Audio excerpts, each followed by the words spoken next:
Crazy stuff from Juve, Gab, because Max Allegri starts two teenagers, Miretti and Sule, and a 21-year-old Nicolo Fagioli comes off the bench to score the winner on an assist by another teenager, Ealing Jr.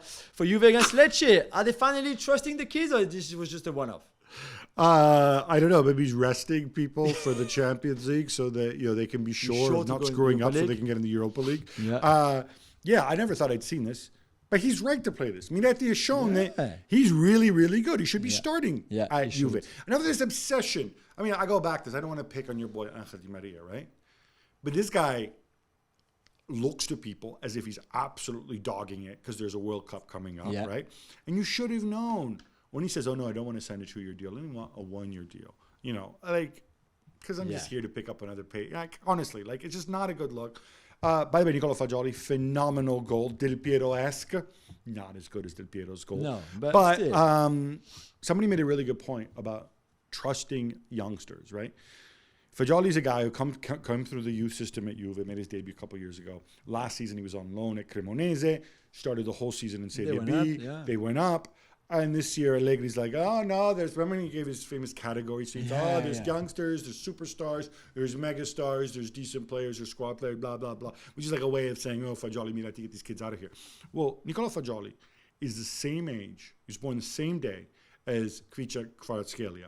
Kvaratskhelia came from the Dinamo Batumi in the Georgian League. I'm going to assume the Georgian League is not that much better than Serie B. So if you know, I know, but it tells me that if Kvaratskhelia had signed for Juve, we'd never see the guy. We'd see him about as often as we see Fagioli, whose name, by the way, means beans. Yeah, beans.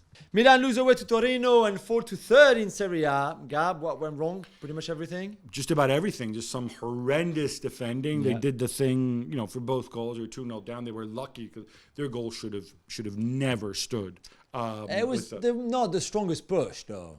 Well, you just can't. You put your hands all over somebody, shove them to the ground. Come on, man. And the old trick that they did when they, look at us send on 4 different attacking players in the second half. Didn't work either, especially one of them coming on is Charles de Ketelaere, who's having a tough time right now. Look, they're thinking ahead to the Champions League, and rightly so. Inter make it 4 in a row with a 3-0 win over Sampdoria as Nicolo Barella and Joaquim Correa score some gorgeous goals, Gab. Happy times. And then they're playing Juve. It's the Derby d'Italia at the weekend. They're hitting their stride at the right time. In between, they're playing some team from Bavaria. I hope they play the C team because it doesn't matter because they're not going to win the group and they're already through.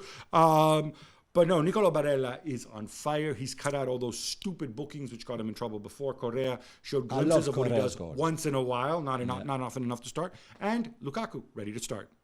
Atalanta win away to Empoli 2-0 and move into second place. Gab, they're not going away, that's for sure. And Osimhen isn't the only Nigerian shining right now in Serie A. What about Ademola Lookman? He's been fantastic. He scored a great goal. Yeah, again. Gives them something very different in terms of drive, in terms of quickness. Atalanta, I think, quite fortunate with the other goal, which was rather dubious penalty. But no, he's giving them another dimension. Like we said, they're playing different. They still have a lot of injured guys to come back. And they're putting all these points away. When the injured guys come back, these guys could hang around in the top 4. Much as it would annoy some people. But Gasperini's still around. And next week is Atalanta and Napoli. Woo! How about that? Thanks so much for watching ESPN on YouTube. And for more sports highlights and analysis, be sure to download the ESPN app. And for premium content and live streaming, subscribe to ESPN Plus.